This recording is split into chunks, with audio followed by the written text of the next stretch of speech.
Welcome to the NoDQ.com Wrestling Trivia Challenge. I am, of course, the host with the most, the West Coast Special, Jeff Meacham. Joining us via Skype, via telephone, if you will, is, first of all, the challenger. I'm so distracted, as always. Thomas, what's up, brother? Good to have you aboard. We thank you for joining us today. It is August. Holy cow! It's almost the end of summer already, and we're just plugging along here on WTC, man. What's up with you, sir? It's going good. I've been really wanting to get on the show for a while because I've loved professional wrestling for a while, and I wanted to see how I would do against the champion. Well, as you can see, the champion is very occupied with his selfie duties, so we'll go ahead and try to break him away from there by doing the introduction. He is the reigning, he is the defending, undefeated for over 2 years now, undisputed, 2 belts over, wrestling trivia champion, Greg Cherry. I'm going to need some of those for future match graphics, just so you know. Well, I had to delete them all. I couldn't get a good, the lighting's off in here, but it's okay. I'll get you some in the future. Thomas, it's good to see you. You know, I've had a couple interesting matches the last few weeks. Obviously, what was it, about 2 months ago, I had the shutout against Steven. I haven't been that fortunate since. No. But I'm still the champion, the road to 1,000. That exit's creeping ever closer, so here's hoping that it's still creeping closer after this match. It's just a creeping. That's right. Country song. All right. So before we get to the first question, which of course goes to Greg being the champion, let's go to Sarah with the rules. Hi, I'm Sarah Pribis, and here are the rules for the NoDQ.com Wrestling Trivia Challenge. Each game consists of 20 questions. Starting with the champion, the players take turns alternating between the 20 questions.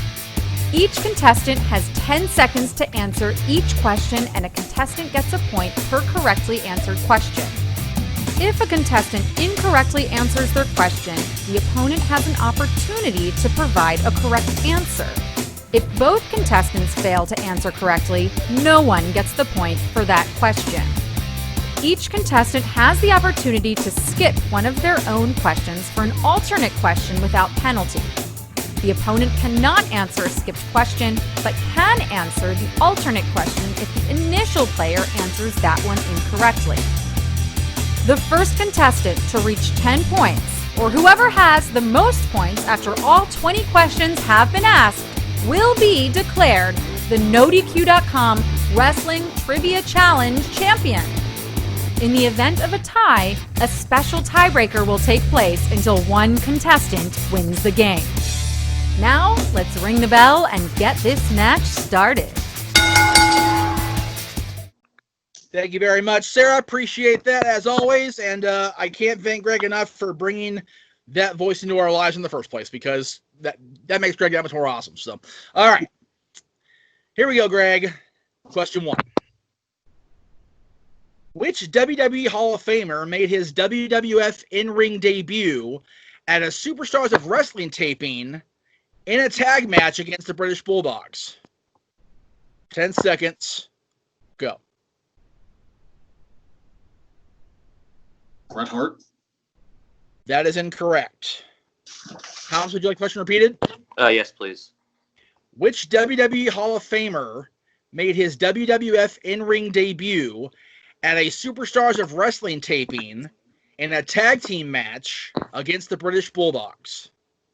10 seconds. Go. I'm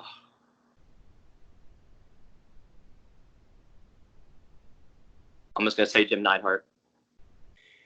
You guys danced all around it because both Hart Foundation were involved during that time. It was actually 1986.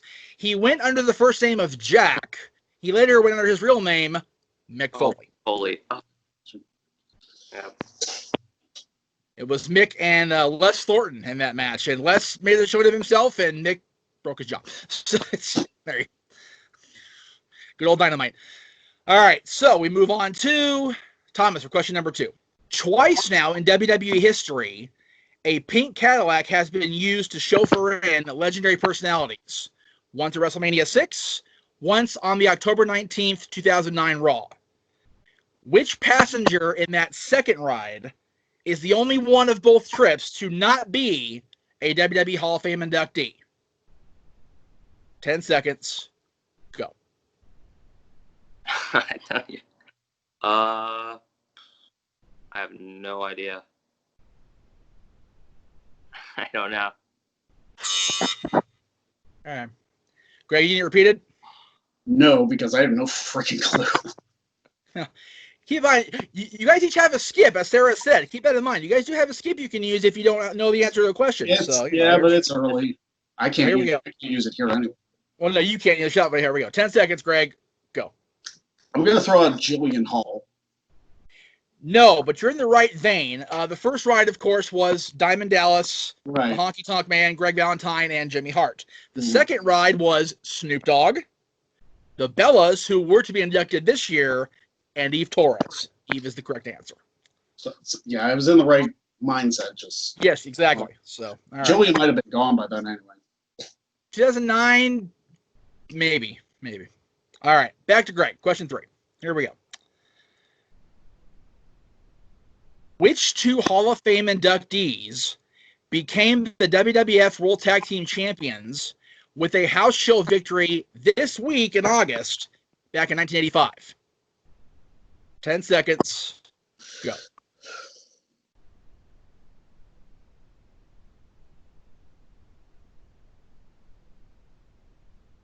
I have no idea. All right. Thomas, repeat. Yes, please. Might know now. I'd like to hear it. Okay.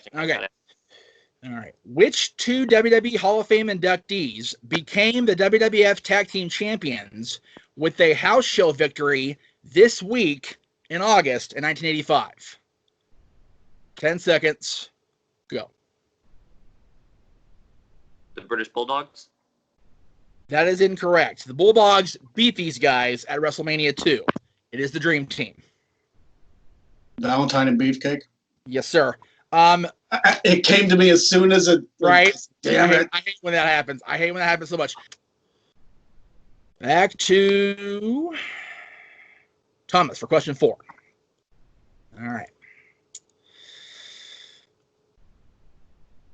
Which WWE Hall of Fame inductee, Thomas, won both the King of the Ring and the Sam Muchnick Memorial Tournaments in 1986? 10 seconds. Go. Bret Hart? That is incorrect. Greg, you want to get repeated? No. 10 seconds. Go. Don Morocco. That is also incorrect by a year. Morocco was 85. The correct answer is Handsome Harley Race. This reminded me of that episode with Kyle. Yes. Oh, yikes. I know. All right. Back to Greg. Question 5. Greg, which was the first year in which every piece of the original Triple Crown in the WWF, the World title, the Tag title, the Intercontinental title, changed hands at least once on pay-per-view? 10 seconds. Go. Can you repeat that? Sure. Which was the first year in which every piece of the original WWF Triple Crown, the World title, the Intercontinental title, and the Tag titles, changed hands at least once on pay-per-view? 10 seconds. Go. 1991. That is incorrect. Thomas, would you like it repeated also? The first year that all 3 of the major championships were changed hands. The Triple Crown, yes. Okay. 10 seconds. Go. 1990? That is also incorrect. The correct answer is by deductive reasoning. When the pay-per-view started, Hogan was the champion. He didn't lose the championship until 88, in which the Honky Tonk Man also lost the Intercontinental title at SummerSlam, and the tag titles also changed hands at WrestleMania. So the answer is 1988. All right. This is back to Thomas. Here we go. Thomas, today being August 21st, Which multi-time WWE Tag Team Champions each celebrate their birthday tomorrow? 10 seconds. Go.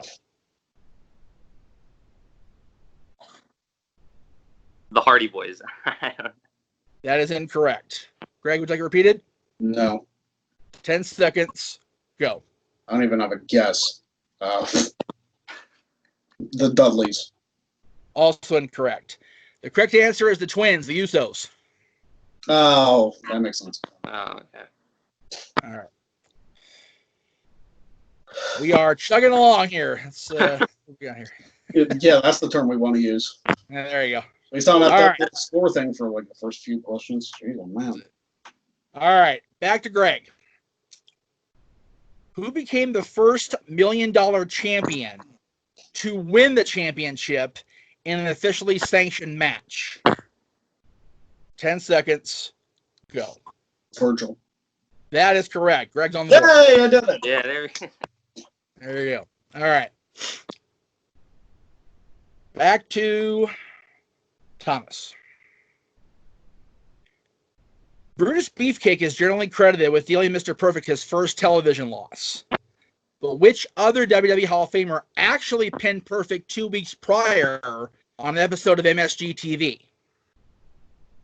10 seconds. Go. Hulk Hogan. That is incorrect. That was actually Mikey's guess, believe it or not. Greg, you want to repeat it? No. 10 seconds. Go. I'm going to say Tito Santana. That is also incorrect. The correct answer is the Ultimate Warrior. Oh, okay. Yeah. Mikey actually vetted that question himself because I swore it was Beefcake up and down, and he provided me documentation and video proof. I went, oh, okay. All right. Back to Greg. Including the tournaments between 85 and 91 that weren't on pay-per-view, God. who was the only person to win the King of the Ring tournament while concurrently holding a championship? 10 seconds. Go.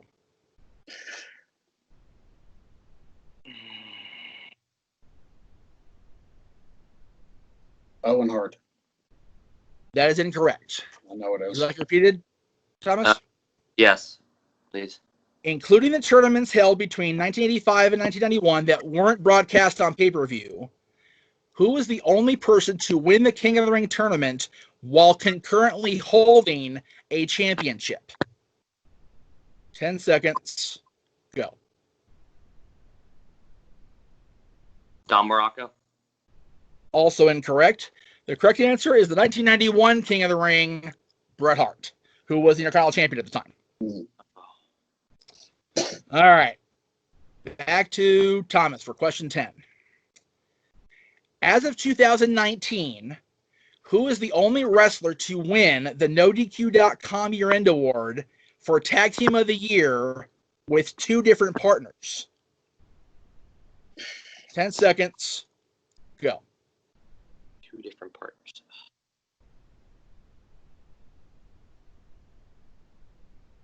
Edge.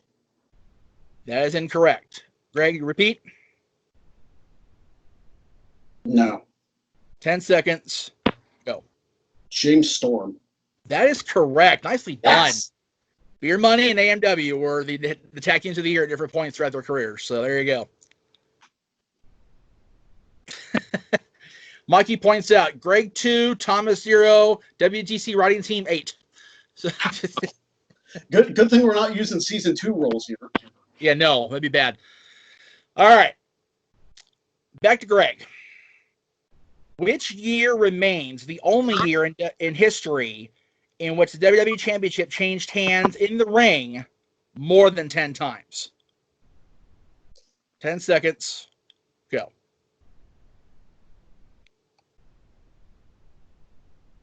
$19.99. That is correct. Nice. He's rolling now, folks. Here we go. All right. All right. Back to Thomas. Who was the first person to be named an inductee of both the WWE and the WCW Halls of Fame? 10 seconds.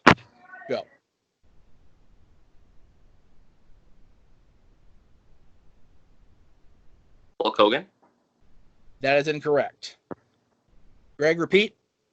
No. 10 seconds. Go. Roddy Piper? Also incorrect. Neither one of those gentlemen are in the WCW Hall of Fame, short-lived though it was. The correct answer was actually the Big Cat Ernie Ladd. Okay. I didn't even know WCW had one. That's because they didn't live long enough to freaking establish it something decently. Jeez. All right. Back to Greg. Our favorite question of the week here on WTC. According to Spotify, which Attitude Era pay-per-view featured a theme song entitled I Guarantee It? 10 seconds. Go. The 1999 Royal Rumble. Okay, there was a bet going to me, Mikey. You wouldn't get that one, so I owe Mikey money. It's the instrumental version of No Chance in Hell. Yes, it is. Very good, sir. Wow, I got to take a pause there. Damn. All right, very good. Every once in a while, I get blown away on this show, and that was one of them. There you go. All right, back to Thomas. Which championship was the first non-WWF title to change hands at a WWF pay-per-view? 10 seconds. Go. Skip. Okay, we have a skip. There we go. Greg, do you know the answer to that by chance? Can you repeat it? I just want to make sure I understood it. Sure. Which championship was the first non-WWF title to change hands at a WWF pay-per-view? Was it the United States? No, it wasn't even that far into history. Believe it or not, it was the Smoky Mountain Tag titles of the 1993 Survivor Series. Okay. So, all right. So we're on to skip question number 1. Thomas, which former WCW World Champion made his first full on-camera appearance in WCW during the infamous reboot episode of Nitro on April 10th, 2000? 10 seconds. Go.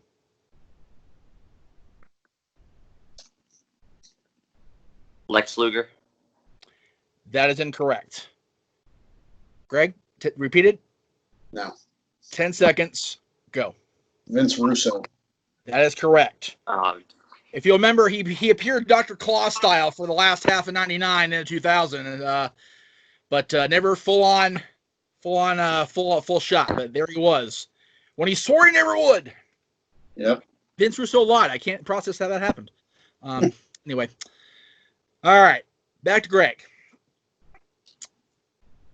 Who was the first wrestler to achieve the TNA/Impact Triple Crown, the World Title, the Tag Title, the X Division Championship, in the same calendar year? 10 seconds. Go. I'm going with a safe bet, AJ Styles.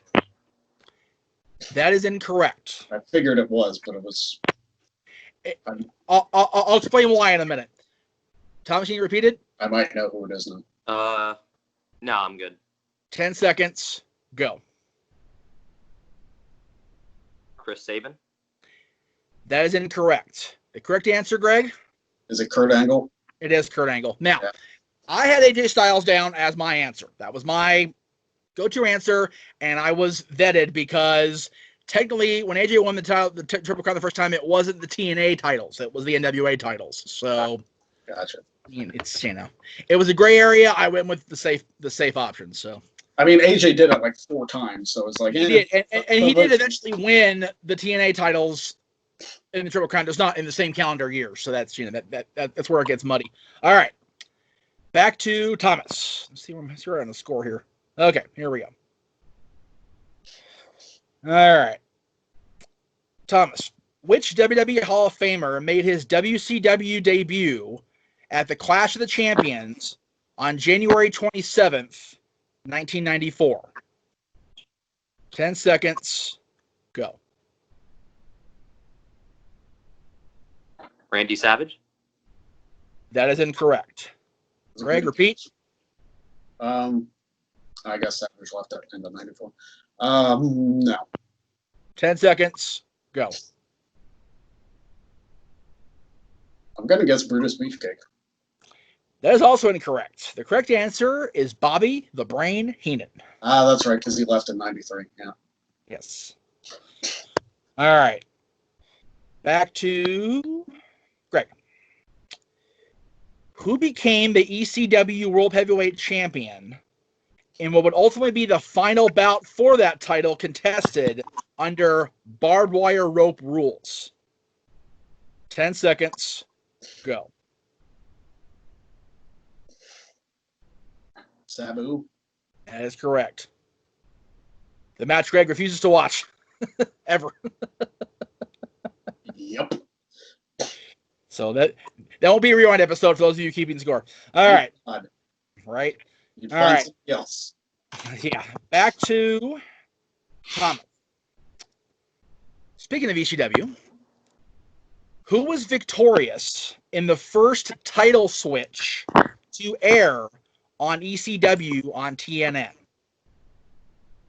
10 seconds. Go. Tommy Dreamer. That is incorrect. Greg, you need to repeat it? No. 10 seconds. Go. Just incredible. That is also incorrect. Thomas, you were closer. Dreamer and Raven did, in fact, leave that night of first with the titles, but they had to beat the guys that won the titles first, the Dudleys. Missed it by that much. All right. Back to Greg for question 19. Holy crap. Which WWE Hall of Famer won the first and only WCW Slim Jim Challenge tournament back in 1995? 10 seconds. Go. I'm just going to say Randy Savage. That is unfortunately incorrect. You repeat it, Thomas? Hall of Famer that won the Slim Jim Challenge, right? Right, 1995. Yes, sir. Okay. 10 seconds. Go. The Ultimate Warrior. That is fortunately incorrect. The correct answer is Mr. Wonderful Paul Orndorff. All right. I believe for the first time this year, I could be wrong there, Staff Boy. Question 20. All right, Thomas. Including vacancies, the WCW Championship changed hands 25 times in 2000. Yuck. How many of those champions in the year 2000 were never in their entire career a horseman or a member of the NWO in any incarnation? 10 seconds. Go.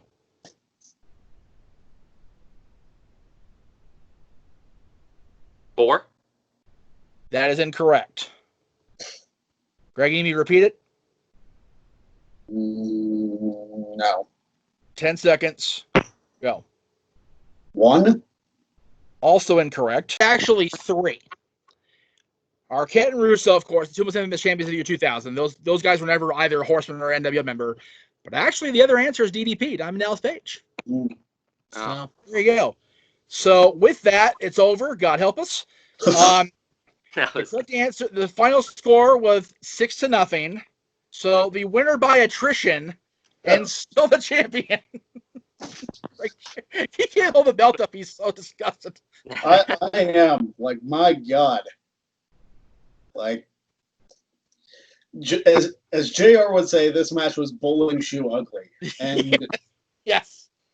Thomas, don't feel bad about this episode because it was a track Right. from the word go. So I'm not exactly going to log a shutout victory here. I know statistically it is, but like it wasn't. I tried very hard to not have completely obscure questions, but it's hard with you, damn it.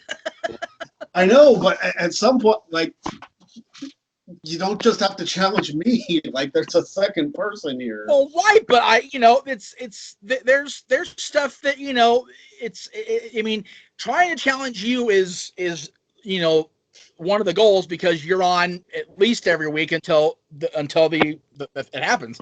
But the challenger also has to know what you know. So if he doesn't know either, then it kind of it balances out in the end. So, well, now that we've thoroughly dragged this show through the ringer, Thomas, do you have any plugs you'd like to throw out there to the WTC universe or the NerdQ Galaxy or the Championship Network fans, whatever you want to say?